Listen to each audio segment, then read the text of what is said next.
এক ছিল গভীর জঙ্গল। সেই জঙ্গলে থাকতো একটি চালাক শিয়াল।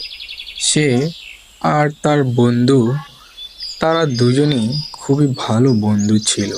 সে একদিন হেঁটে হেঁটে যাচ্ছিল তার বন্ধুর বাড়ির সামনে।